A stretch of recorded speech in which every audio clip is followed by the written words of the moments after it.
Sarah Ferguson. Look, this is, of course, Andrew's ex-wife. She's in a world of pain over this. Now, we know from emails that she sent to Epstein that she called him the brother, and then she said, kiss, kiss. I am at your service. Just marry me.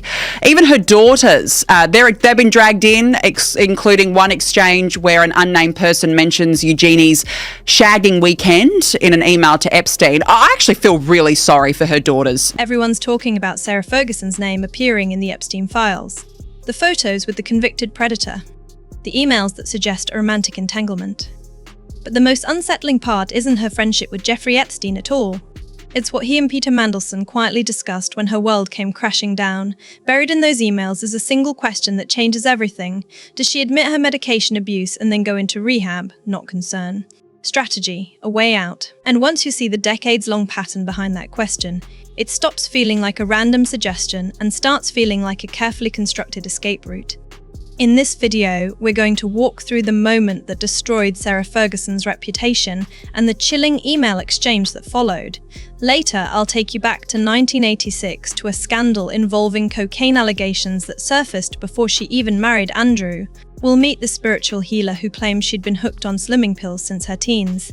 And toward the end, we'll tackle the question almost no one is asking, was the medication abuse real, or just another way to dodge accountability? But first, you need to see what actually happened the night she accepted that cash. May 2010. A hotel room, a suitcase, and inside, $40,000 in cash. Sarah Ferguson sat across from a man she believed was a wealthy businessman. In reality, he was Marja Mahmood, an undercover journalist known as the Fake Sheik, and he was recording everything. Sarah didn't hesitate. She told him that $500,000 would open up everything you would ever wish for. She promised access to Prince Andrew, who was at the time the UK's trade envoy. I can open any door you want, she said. Look after me, and he'll look after you. You'll get it back tenfold. Then the reporter slid the suitcase across the table. $40,000, a down payment. Sarah opened it, stared at the cash, and burst into tears. The video aired. The fallout was immediate. Royal commentators called it career suicide. The palace distanced itself. Andrew, humiliated, stayed silent. But across the Atlantic, two men were watching, and they weren't panicking. They were planning. Peter Mandelson, the former EU cabinet minister and EU trade commissioner, sent an email to Jeffrey Epstein. Check out newspaper expose of Sarah today, cash for access to Andrew, he wrote. He mentioned he'd just spoken to Andrew in Singapore. Epstein confirmed he'd seen the coverage. Then Mandelson replied, have you watched the video? She's so desperate, I feel sorry for her. But she will not recover from this. That's when Epstein asked the question. Does she admit her medication abuse and then go into rehab? Mandelson's response was immediate. That's an option, but awful for her and the girls. Read it again. Not, is she struggling? Not, does she need help? The question was tactical, clinical. Does she admit it? Does she go into rehab? As if the medication abuse was a card to be played, not a crisis to be managed. And here's the thing, this wasn't the first time drugs had been mentioned in connection with Sarah Ferguson, not even close. Rewind to 1986, before the royal wedding, before the Duchess title. Back when she was still just Sarah dating Prince Andrew and spending weekends in the Swiss Alps. The news of the world ran a story that should have ended everything before it started. The headline, Andy Girl in Cocaine Castle. The target was a chalet in Verbier owned by Paddy Manley, Sarah's ex-boyfriend and a former racing car driver. The tabloid dubbed it Snow Castle and claimed that cocaine use was commonplace inside. Sarah, the report said, had been spending significant time there. The palace moved quickly to shut down the story. The wedding went ahead, but the allegation lingered. Royal author Andrew Lownie, who wrote an explosive biography of Andrew and Sarah entitled The Rise and Fall of the House of York, claims that Sarah had a drug problem in Verbier. He says it was later replaced by mixing alcohol and diet pills. That detail, mixing substances, becomes important later. Because by the mid-1990s, after the toe-sucking photos with John Bryan and the separation from Andrew, people close to Sarah started noticing something was wrong. By 1996, the cracks were impossible to ignore. The Mirror reported that Sarah's behaviour had become erratic. Severe mood swings, unpredictable reactions. Staff didn't know what version of her they'd get from one day to the next. That same year, in May, the Daily Mail went further. They reported that Fergie had become a drug zombie and that her brain was fogged. A source told the paper she was in a bad way. The claims didn't come from anonymous insiders. They came from Jack Temple, a spiritual healer Sarah had been consulting up to 3 times a week. She trusted him enough to write the foreword to one of his books. Temple claimed that Sarah had been hooked on slimming pills for 18 years before she came to him. 18 years? That would mean she started taking them as a teenager. According to royal author Lownie, by 1996 she was on medication and 2 appetite suppressant drugs at the same time. The Washington Post ran a piece that year confirming Temple's account, saying he'd helped her kick the diet pills she'd been dependent on since her teens. Even the private journals of Woodrow Wyatt, a former MP and author with deep royal connections, contain references to the same concerns. This wasn't just tabloid gossip. People who knew her were genuinely worried, and yet, publicly, Sarah never confirmed any of it.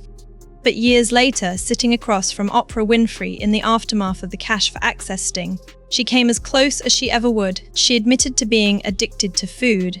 She said her debts had spiraled out of control, and that desperation had driven her to make a serious lapse in judgment. "I was so out of control with desperation to the point where I'd reached no return," she said. "Sort of out of my mind. Spiraling so out of control, I was looking for the quick fixes in places I wouldn't normally look." Then she added, "Like anybody that goes through an addiction to food, an addiction to goodness knows what. It's just out of control behavior. Addiction to food. An addiction to goodness knows what." She danced right up to the line, but she never crossed it. She never said medication, never said pills. And that's where royal expert Afua Acheampong-Hagan says the real story lies. Because whether or not Sarah Ferguson actually struggled with medication abuse, the Epstein-Mandelson emails reveal something darker. They show that admitting it was considered a viable strategy, a way to shift the narrative, a way to avoid accountability. Was it a kind of off-the-cuff, okay, she should say this and try and get out of it? Afua asks. Are they just trying to think of a way that she cannot take any accountability? Say that she has a problem, everyone will feel sorry for her and forget what she has done. She calls it conniving, and she's right. Because if the medication abuse was real, the response should have been concern, intervention, help. Instead, it was framed as damage control. Does it just show how they are always trying to think about how to not take accountability? Afua continues. How to get away with things, how to get away with murder essentially. She describes the email exchange as shocking, and she wonders whether future Epstein file releases will make more reference to the alleged medication abuse. Because right now, it's mentioned once and then never addressed again. But there's another layer to this that can't be ignored. Through all of it, the pills, the cash, the predators, 2 people kept appearing in the background, Beatrice and Eugenie. According to documents released by the US Department of Justice, Sarah took her daughters to celebrate Jeffrey Epstein's release from jail in 2009. He'd just served time for soliciting a child for sex, and she brought her girls to mark the occasion. In the Mandelson email, when rehab is floated as an option, he adds, "But awful for her and the girls." Awful, as in collateral damage, not a priority, just an unfortunate side effect of the strategy. What does that do to children, to watch their mother spiral? To see her name dragged through scandal after scandal, to witness powerful men discuss her like a power problem instead of a person. And now, with the Epstein files public, Beatrice and Eugenie are watching the world dissect their mother's life all over again. The sting, the emails, the medication rumors. The predator she refused to cut ties with. It's all back, and this time it's not going away. From Snow Castle in 1986 to the Epstein emails in 2010, the same themes repeat. Desperation, pills, powerful men, convenient narratives. Different decades, different scandals, but the question stays the same. Was she a victim of addiction, struggling in private while the world judged her? Or was she someone who knew how to deploy the right story at the right time? What's most unsettling isn't the medication abuse allegation itself. It's how casually it was discussed as a tool, a way out, a narrative to deploy when the truth became too damaging. Royal author Lownie says there's no way back for Sarah Ferguson now. The Epstein files have rewritten her story completely. What was once dismissed as tabloid gossip is now part of official US court documents. The emails are real, the connections are documented, and the pattern is undeniable. So here's what I want to know. Do you think Sarah actually struggled with medication abuse? Or was it always just a backup plan? A story ready to be used if things got too messy? And if it was real, why did no one around her push for real help instead of a pure strategy? Royal expert Afua wonders whether more Epstein files will surface, making further reference to the alleged medication abuse. Right now, it's mentioned once and left hanging.